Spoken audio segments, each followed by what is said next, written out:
Instagram's familiar blue glow reflects in my eyes as I scroll through my feed, a momentary break from the press release I've been crafting all morning. Sunlight streams through the blinds of my Austin office, casting alternating bars of light and shadow across my desk. Another day at Whitmore PR, another deadline to meet.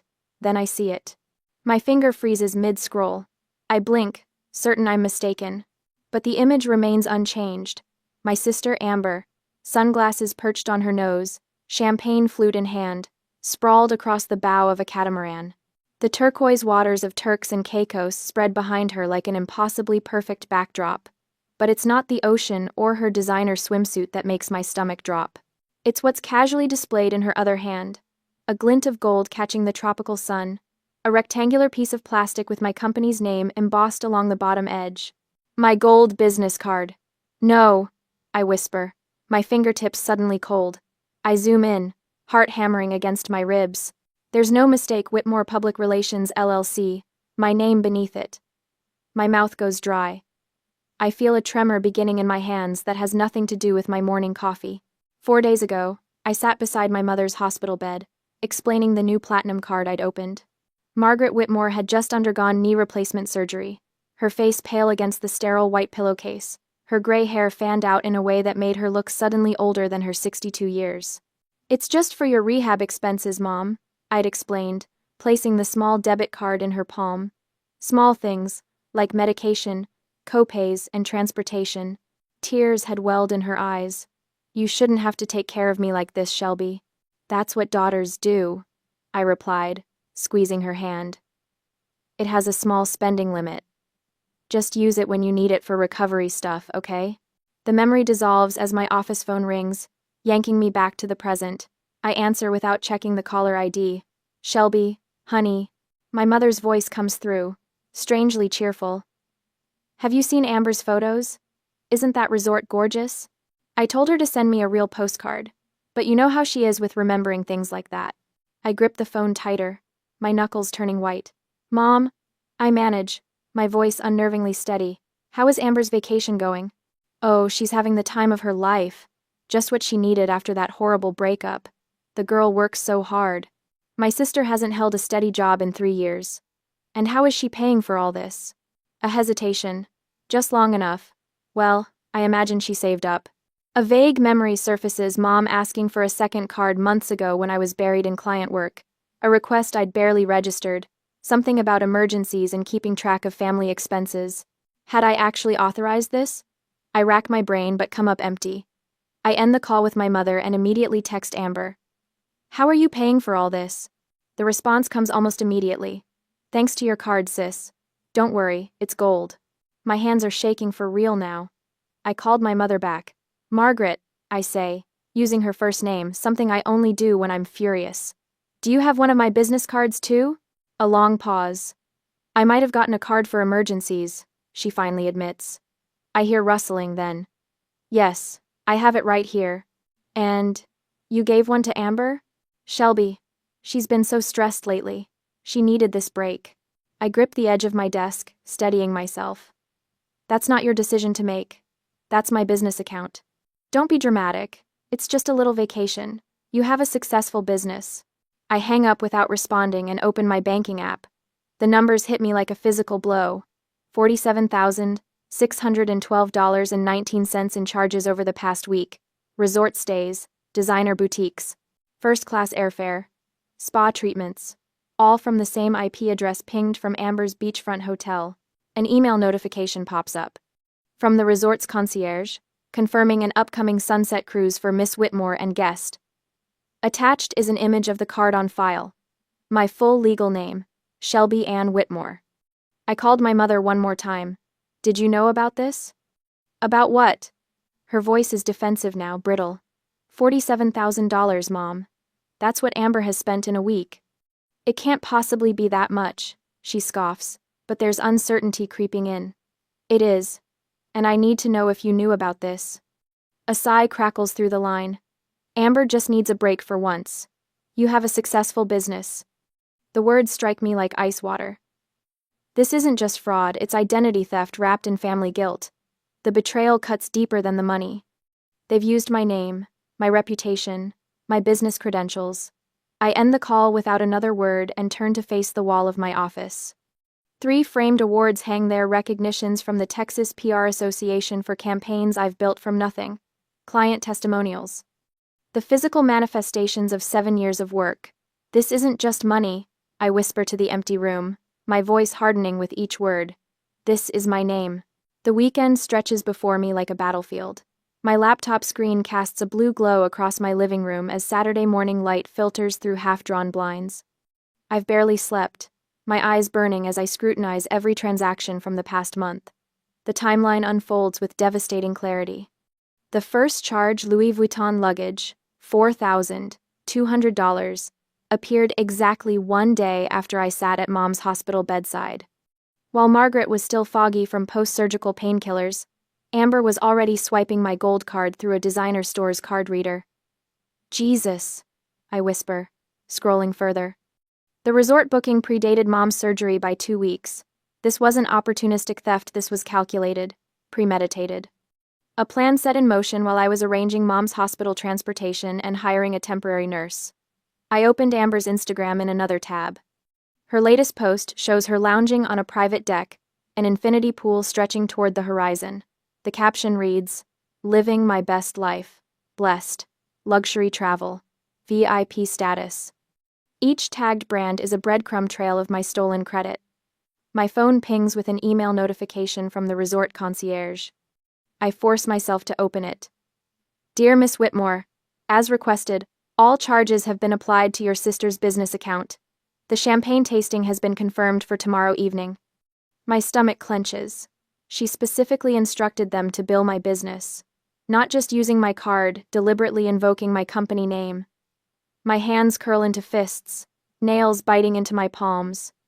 Monday morning arrives with a clarity I haven't felt in days. The offices of Rourke Legal occupy the 12th floor of a downtown Austin building, all glass and polished wood. Maya Rourke, corporate attorney and occasional PR client, greets me with a firm handshake and concerned eyes. "You look like hell, Shelby," she says, leading me to her office. "Thanks for seeing me on short notice."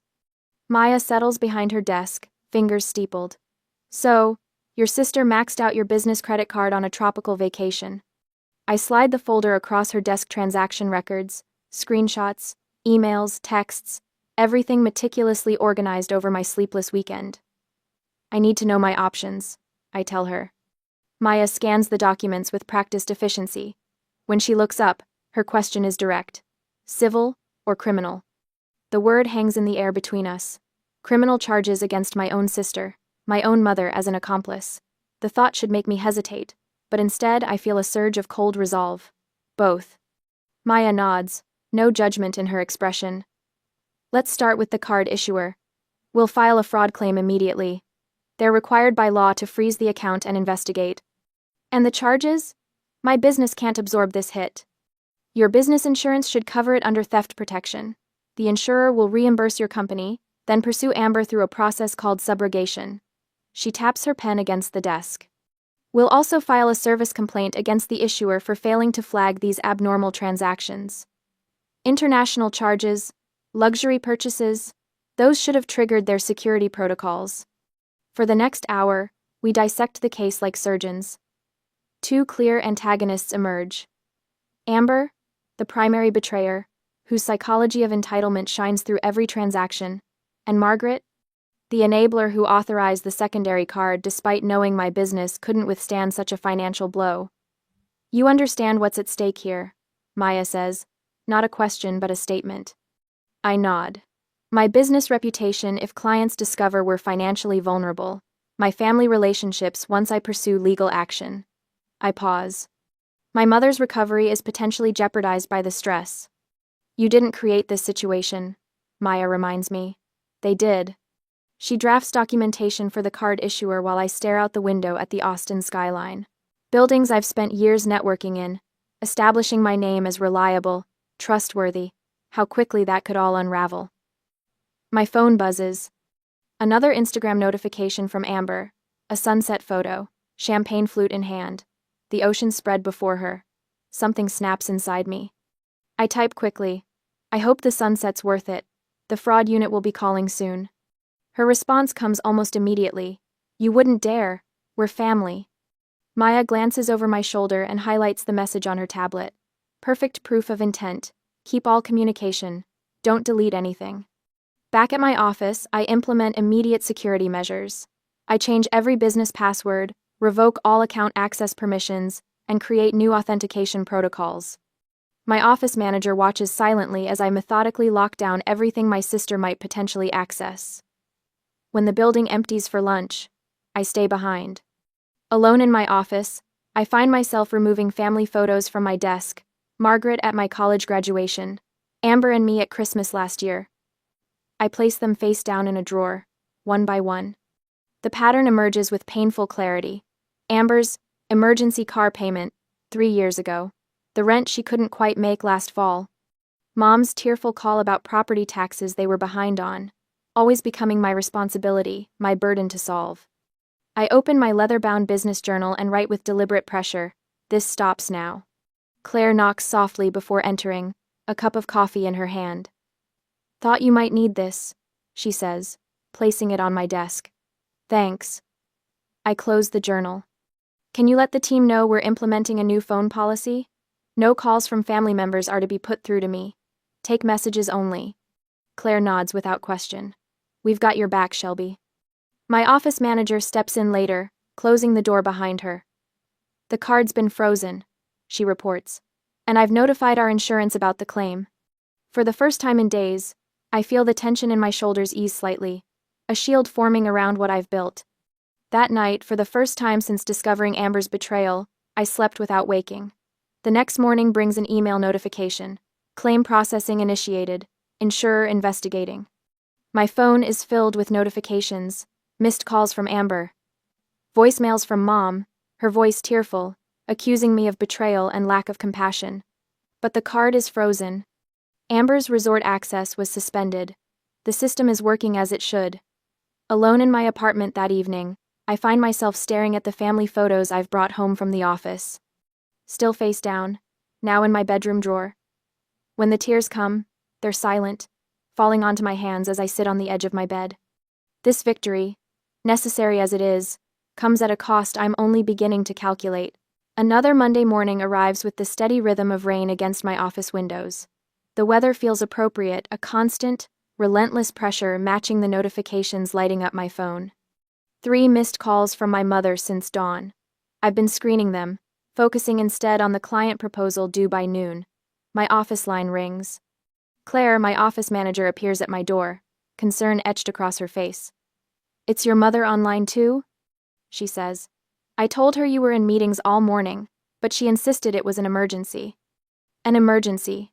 The word that's been leveraged against my better judgment for years. I exhale slowly, straightening my spine. Put her through. When I lift the receiver, Margaret doesn't wait for my greeting. You're destroying your sister's life. She spits, her voice trembling with fury. Over what? A mistake? Some money that insurance will cover anyway? I swivel my chair to face the window, watching water track down the glass in jagged rivers. Stealing $47,000 isn't a mistake, Mom.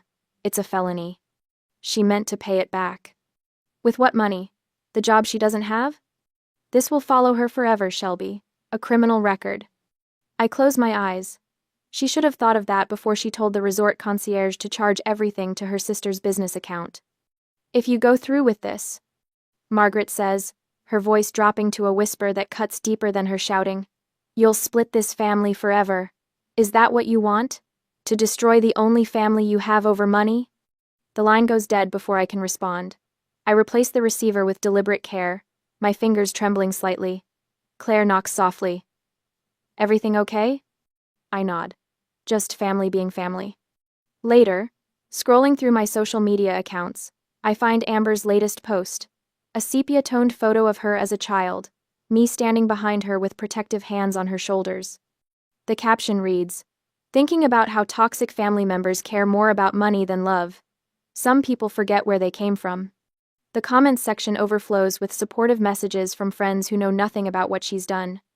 I close the app and open a folder on my desktop labeled, For When They Forget, created 5 years ago, after the 3rd time.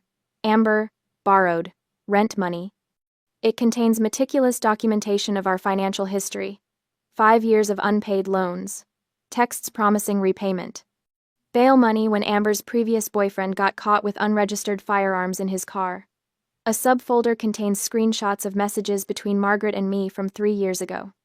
My mother, tearfully explaining how she had co-signed on a store credit card for Amber, who maxed it out and vanished for 3 months. Margaret begging me to help make the minimum payments to protect her credit score. I hadn't realized until now that I'd been keeping receipts for half a decade, preparing evidence for a confrontation I never intended to have. I opened the most recent folder images from Amber's social media accounts during the week she claimed to be helping our mother recover. Photos tagged at luxury restaurants. A selfie with a French makeup artist at the resort spa, all while Margaret was supposedly struggling with pain management at home. An hour later, the intercom buzzed. "Shelby? Your mother is here." I freeze. "My mother is here? At the office?" "Yes," Claire responds, her voice careful. "Should I tell her you're unavailable?" I glance at my watch. "No, send her in." When the door opens, Margaret stands in the frame, leaning heavily on the cane she's used since her surgery, her right leg stiff, face drawn with pain or the appearance of it. Her eyes, so similar to mine in color but not in warmth, scan my office. "Nice place," she says, as though she hasn't visited 4 times before. "Business must be good." "It was," I say, not offering her a seat, until my own mother and sister stole my identity. She limps forward, each step a theatrical wince. "Don't be dramatic, Shelby. Amber made a mistake. She's young."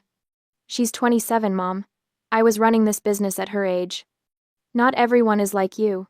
She lowers herself into the chair across from my desk, uninvited. "Some people need more time to figure things out." 7 years of figuring things out on my dime isn't young. It's taking advantage. Margaret's face crumples, tears welling. "How can you be so cold? She's your sister." "And I'm her victim." I slide a folder across the desk. "These are your physical therapy appointments for the week Amber was posting from Turks and Caicos. You canceled all but one." Her mouth opens, closes. "The pain was too much." "Pain that mysteriously improved enough for you to fly 5 hours to join her? The resort confirmed your arrival, Mom." The door opens. Maya Rourke, my attorney, enters with the precise timing we arranged this morning. Her presence shifts the energy in the room, immediately cool professionalism against Margaret's emotional theater. "Mrs. Whitmore," Maya says with a polite nod. "I wasn't aware you were joining us today." "This is a family matter," Margaret says, suddenly sitting straighter. "Actually," Maya responds, setting her briefcase on the edge of my desk. "This is a business matter involving identity theft, credit fraud, and potential conspiracy charges." Claire appears at the door, tablet in hand. "I've documented Mrs. Whitmore's arrival time and appearance per your request," she says to Maya. "The security camera footage has been archived." My mother looks between them, recognition dawning. "You're treating me like a criminal?" "We're creating a record," I corrected her. "Every interaction, every threat, every attempt to manipulate the situation is being documented." My phone rings. The caller ID shows Thomas Blackwell, my first mentor in the PR business, and now a major client. "Excuse me," I say, answering. "Thomas, thank you for calling back." His gravelly voice comes through clearly enough that I know Margaret can hear. "Shelby, I heard what happened. My daughter's firm handles cases like this all the time. Your name is your business in this industry. You're doing the right thing." After I hang up, Maya hands me a thick envelope. "The insurance adjuster called. They're reimbursing the full amount, and they've officially categorized this as identity theft and fraud." Margaret stands, swaying slightly, her cane suddenly less necessary. "You'd put your own sister in jail? Your own mother?" "The DA's office is reviewing the file," Maya interjects calmly. "It's out of Shelby's hands now." After they leave, I sit alone in my office as afternoon shadows stretch across the floor. For the first time since discovering Amber's Instagram post, the knot in my stomach begins to loosen. That night, I slept without anxiety dreams, without waking every hour to check my accounts or scan social media for new attacks. In the morning, I stand before my bathroom mirror, meeting my own gaze directly. "I didn't destroy my family," I whisper to myself. I'm protecting my business. 2 days later, Claire forwards an email from our building's security company. Someone egged my car overnight. The security footage shows a familiar vehicle. Amber's boyfriend's dented Camaro with the Texas flag decal on the back window. Maya adds the footage to her growing file. We'll need cameras at your home, she says. They're escalating. That evening, a technician installed a doorbell camera and motion sensors around my apartment. I watch him work, thinking about how quickly security has become my new normal. Maya has drafted a temporary protective order, ready to file if needed. All communications are archived, all social media documented. Just after midnight, my phone chimes with an alert. Someone is at my front door. On my laptop screen, the security camera feed shows Amber standing on my doorstep. Her mascara has run in black rivers down her cheeks, her hair pulled back in a hasty ponytail. She looks younger suddenly, more like the sister I helped through her first heartbreak than the woman who stole my identity. My phone vibrates with incoming texts. Please just talk to me. I can explain everything. Don't do this, Shelby, please. Through the camera feed, I can see her boyfriend waiting in his car at the curb, engine running, headlights cutting through the darkness. Amber raises her hand to knock again, more insistently this time. Her face contorts with a sob visible even through the grainy night vision feed. My finger hovers over the alarm button on my security app. One press and the system will trigger, alerting both the security company and police to an unwanted visitor. One press, and there's no going back from whatever line we're about to cross. Family or business. Sister or CEO. Amber knocks again, harder. I made my decision. The security camera's red light blinked steadily as I watched Amber's face contort on my phone screen. Her mascara had begun to run, black streaks marring her flushed cheeks. Behind her, the porch light cast harsh shadows across features I'd once thought mirrored my own. Now she looked like a stranger. Shelby, please, she pleaded, her voice tinny through the doorbell speaker. Just open the door, we need to talk. I took a deep breath. Maya's instructions running through my head like a mantra. Record everything. Admit nothing. Keep physical distance. The camera was already saving this interaction to the cloud storage Maya had set up. I can't talk to you during an active fraud investigation. I said, my voice calmer than I felt. Any communication needs to go through the proper channels. Proper channels? Amber's voice rose an octave. I'm your sister. We don't need channels between us. This isn't personal, I replied, the words feeling strange yet right on my tongue. It's business protection. Her boyfriend stepped into frame then, his face tight with anger. Jeff, that was his name. The one who'd convinced her she deserved the finer things, regardless of who paid for them. Listen, he barked, leaning toward the camera. You've left us stranded. Do you understand that? The resort locked us out of our room. We had to borrow money to get home. That's what happens when you use a fraudulent payment method, I said, finger hovering over the emergency button on my phone. Fraudulent? Amber's laugh was brittle. Mom gave me the card. You've humiliated me in front of everyone at that resort. The manager made us pack in front of other guests. I remained silent, letting the recording capture every word. You're just jealous. I finally had something nice. She spat, tears streaming now. While you hide in your office working yourself to death, I was finally living. Is that what bothers you? Before I could respond, Jeff lunged at the door, his fist connecting with solid oak. The impact reverberated through my entryway. Open this goddamn door. My finger pressed the emergency call button without hesitation. Police have been notified, I said evenly. I suggest you leave my property. The pounding continued, Jeff's face a mask of rage. I turned away from the screen, back pressed against the wall, and slid down until I sat on the cool hardwood floor. My hands trembled, but my resolve held firm. 14 minutes later, the flashing blue and red lights painted my living room walls. Through the security feed, I watched 2 officers approach Amber and Jeff, still on my porch. One officer spoke with them while the other knocked on my door. I opened it just enough to show my face. Officer, thank you for coming. The female officer nodded, notepad already in hand. Miss Whitmore? I'm Officer Daniels. Can you tell me what happened here tonight?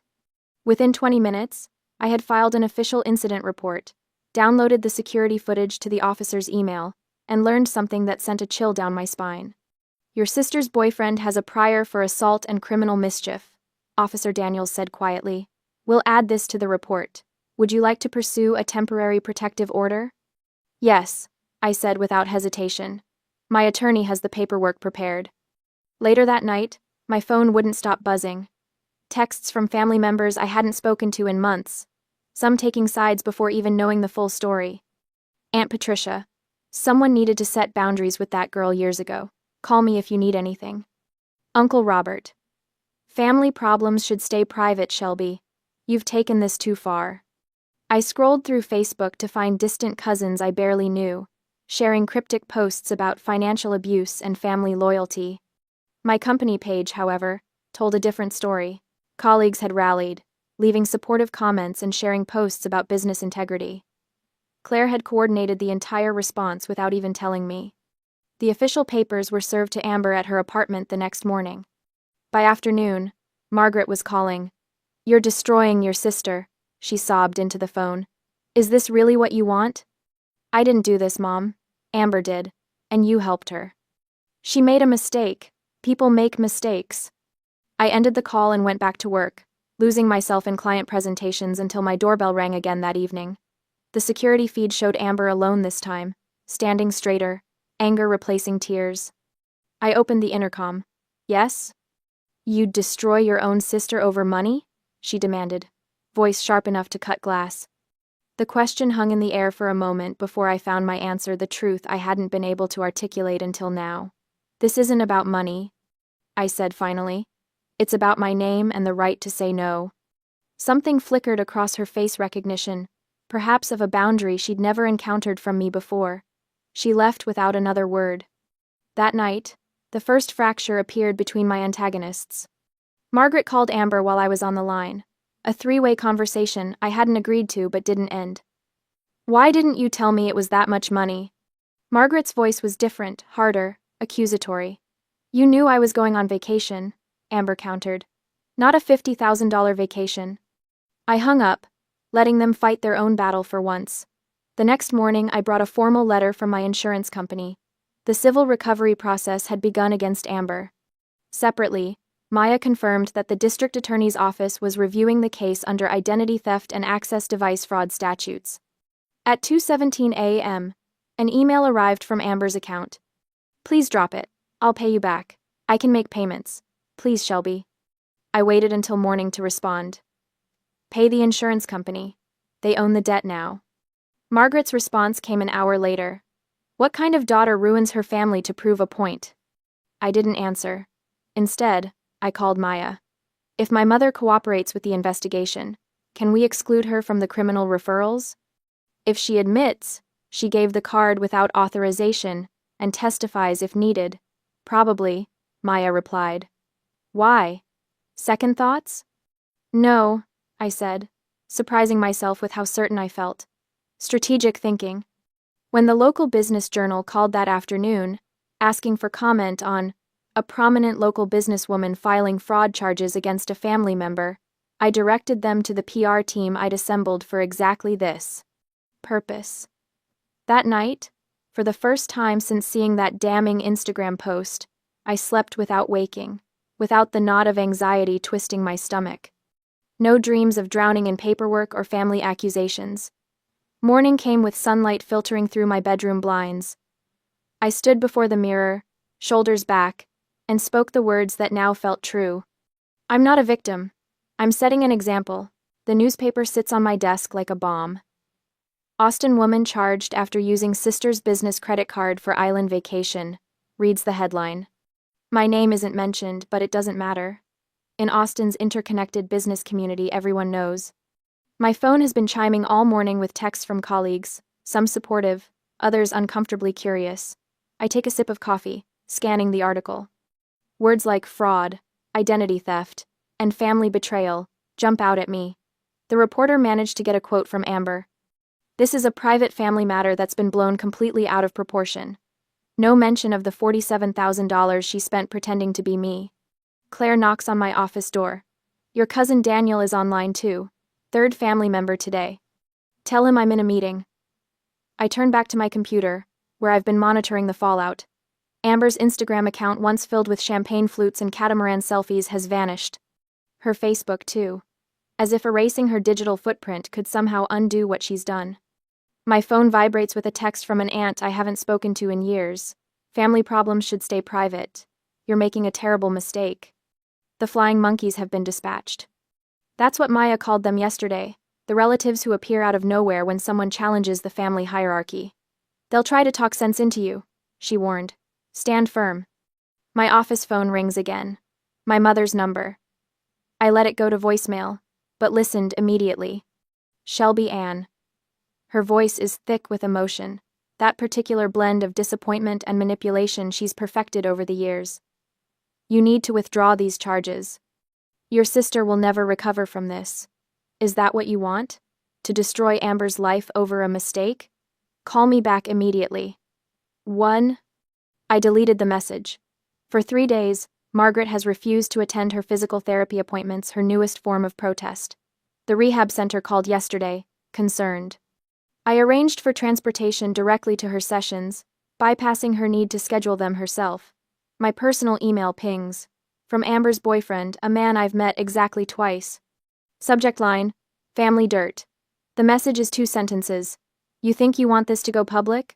I have stories about your family that would make great headlines. I forward it to Maya, adding it to our growing harassment file. The preliminary hearing is scheduled for next week, and every desperate attempt to make me back down only strengthens my resolve. A notification pops up on my screen. A new review on Google for Whitmore Public Relations. 1 star. Unprofessional and vindictive business practices. Would not recommend it. Posted by a blank profile created yesterday. My desk phone rings again, Maya. The insurance investigator called, she says without preamble. They've found evidence this isn't Amber's first rodeo. I grip the phone tighter. What do you mean? There were previous attempts to access your accounts. 3 declined transactions on your business debit card last year, attempts at cash advances, and an application for a store credit card in your name that was flagged by the fraud department. My stomach twists. I never knew about any of this. The DA's office is reviewing everything. They're considering additional charges based on the pattern of behavior. Maya's voice softens slightly.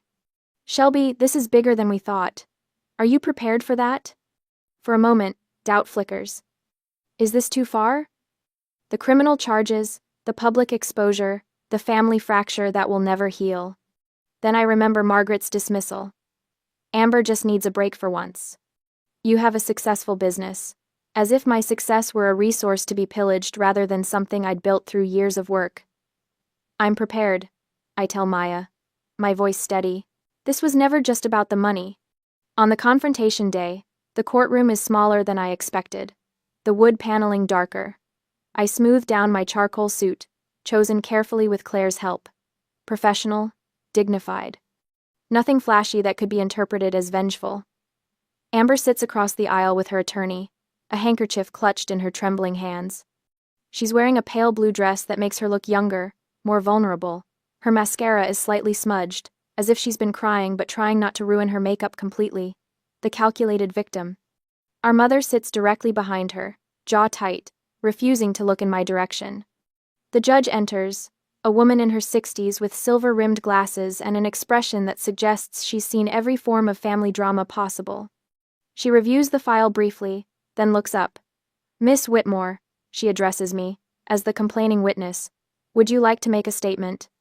I stand, feeling the weight of every eye in the courtroom. My throat tightens, but I push through it. Your Honor, I'm not here for revenge. I'm here to reclaim my name. The words come out clear and measured. I opened a credit card for my mother's medical expenses following knee replacement surgery.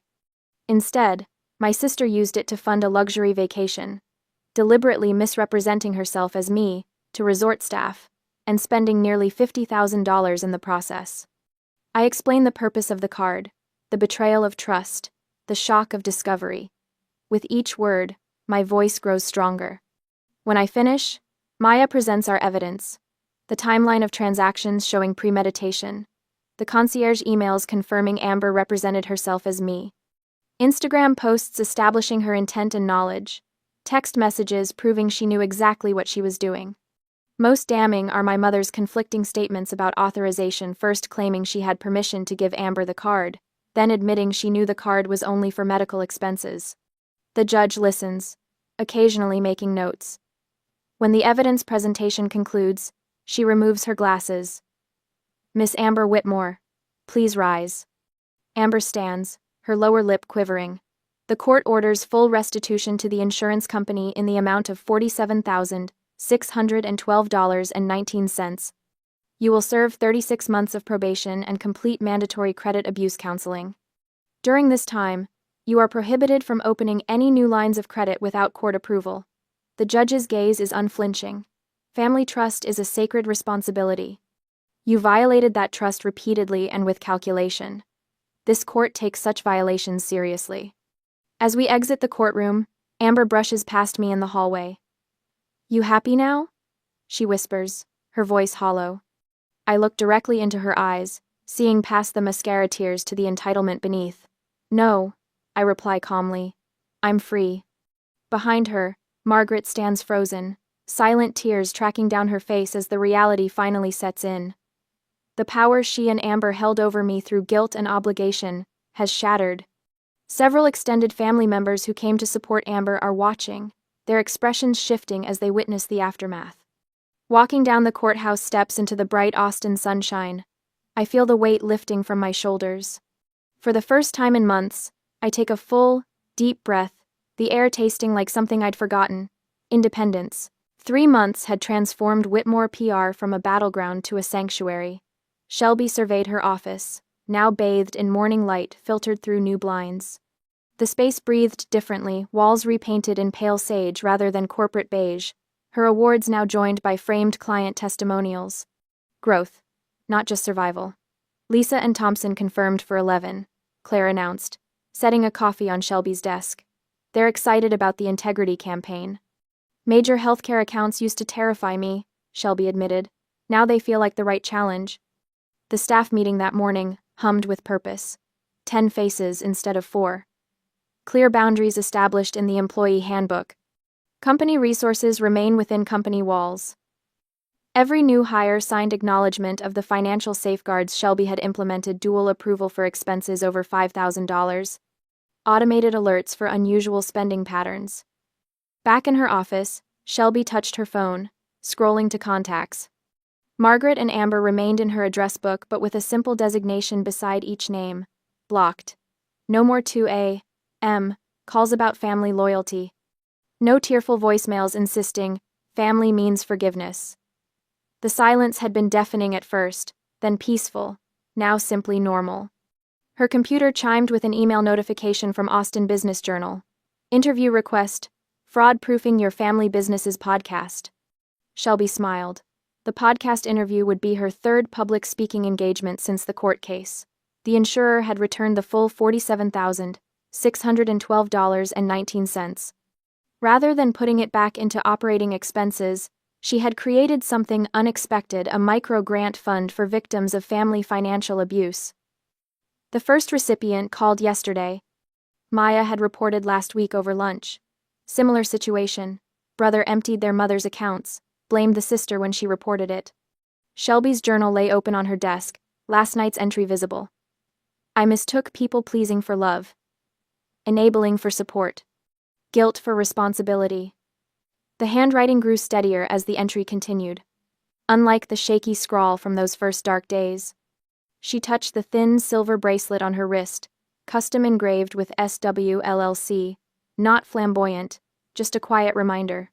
Her name, her company, her choice. Yesterday, she had authorized the final payment for Margaret's physical therapy. Insurance covered most, but Shelby settled the remainder anonymously. She wouldn't attend the sessions, hadn't since the day in court, but some responsibilities transcended anger. Thanksgiving plans now involved dinner with Claire's family instead of her own. Chosen family, Claire had called it. New traditions formed around honesty and shared values rather than obligatory blood ties. The financial literacy workshop last month brought unexpected healing when a young woman approached afterward. "My parents keep asking for startup investments," she confessed. "They call it supporting the family." Shelby had taken her card, written on the back. Your business isn't your family's ATM. The woman called the next day, ready to set boundaries. Walking home that evening, Shelby caught her reflection in a downtown storefront. Shoulders straight, eyes clear. 3 months earlier, she would have seen only guilt staring back. Crossing Congress Avenue, she spotted Margaret waiting at the opposite corner. Their eyes met briefly. Shelby nodded once, acknowledgement, not invitation. Margaret returned the gesture before the light changed and crowds separated them again. Forgiveness isn't reunion, Shelby thought, continuing homeward.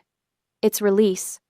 The weight that had pressed on her chest for years, the crushing responsibility for everyone's happiness but her own, had finally lifted. In its place, the lightness of choice, the freedom of boundaries, the quiet confidence of owning her name. My name is Shelby Whitmore, she thought, unlocking her apartment door. It belongs to me alone.